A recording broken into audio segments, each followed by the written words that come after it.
Hi hello everyone, ఈరోజైతే మీ ముందుకు వచ్చేసాను మినీ విలేజ్ హోమ్ టూర్. ముందుగా మనం చూసినట్లయితే గార్డెన్. ఈ గార్డెన్కి నేను colour papers and sketches use చేశాను. అలాగే కొబ్బరి చెట్టు చుట్టూ కొబ్బరి బొండాలు, ఇలాంటి ఒక కొబ్బరి చెట్లు 2 ఇంటి ముందు, ఇంటి వెనకాల ఎడ్ల కొట్టం ముందు 2 ఎడ్లు పచ్చగడ్డి మేస్తూ, అలాగే చుట్టూ కర్రతో కంచె, ఆ కంచెకి మనీ ప్లాంట్ అల్లిచ్చాను. కాస్త పక్కకు వస్తే పూరి గుడిసె, గడ్డిల్లు. గడ్డింటి ముందు చక్కగా అలికి ముగ్గు పెట్టి ఉంటుంది. ఇంటి ముందు ఒక కుక్క పిల్ల, దాని ముందు 2 పూల కుండీలు.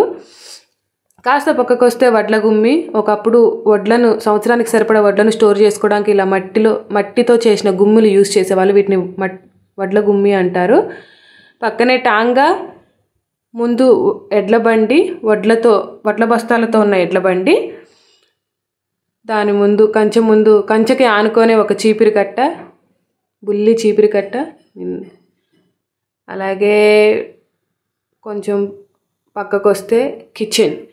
ఇక ఈ కిచెన్ గ్యాడ్జెట్స్ గురించి నేను ప్రీవియస్ వీడియోస్లో పోస్ట్ చేశాను, ప్రతి ఒక్క ఐటెంని ఎక్స్ప్లెయిన్ చేస్తూ. యాక్చువల్లీ ఈ కిచెన్ గ్యాడ్జెట్స్ సెట్ మా చెల్లి జస్సు ఆడుకోవడానికి గిఫ్ట్గా ఇచ్చింది. అది నాకు ఇలా యూజ్ అయింది. చాలా క్యూట్ అండ్ టైనీ ఐటమ్స్ ఇవన్నీ.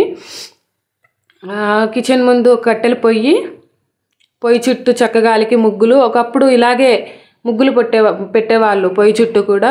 పక్కకు వస్తే మట్టి కుండ, కింద ఇసుక. ముందుకొస్తే వాష్ ఏరియా. ఒకప్పుడు వాష్ ఏరియా ఇలా బావితో చుట్టూ తపాలతో వాటర్ స్టోర్ చేసుకోవడానికి తపాలు అలా ఉండేవి. ఇప్పటిలాగా ట్యాప్స్ అవి లేవు కదా. సో ఒకప్పుడు వాష్ ఏరియా ఇది. పక్కనే బట్టలు ఆరేసుకోవడం తీగ.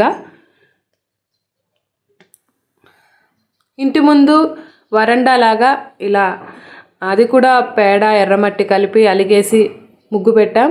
సో వరండాకు ఒక పక్కన రాతి ఇసుర్రాయి, పొత్రం, రుబ్బురోలు, ఇంకో పక్కన నులక మంచం, పక్కనే కోళ్ళ గంప కింద 2 చిన్ని కోడి పిల్లలు, అలాగే అవి తినడానికి బియ్యం. సో ఇది ఓవరాల్ వ్యూ. నా దగ్గర ఉన్న ఐటమ్స్తో వీలైనంతలో, నాకు తెలిసినంతలో ఇలాంటి ఒక అట్మాస్ఫియర్ క్రియేట్ చేశాను నా కూతురు కోసం. జస్సు అయితే ఇంటి దగ్గరకు వచ్చి అన్నం తినడంలో చాలా యూజ్ అవుతుంది. ఇవన్నీ చూసుకుంటూ తింటూ ఉంటుంది తను. ఇవాళకి ఇది నా video. If you like the video, please like, share, comment.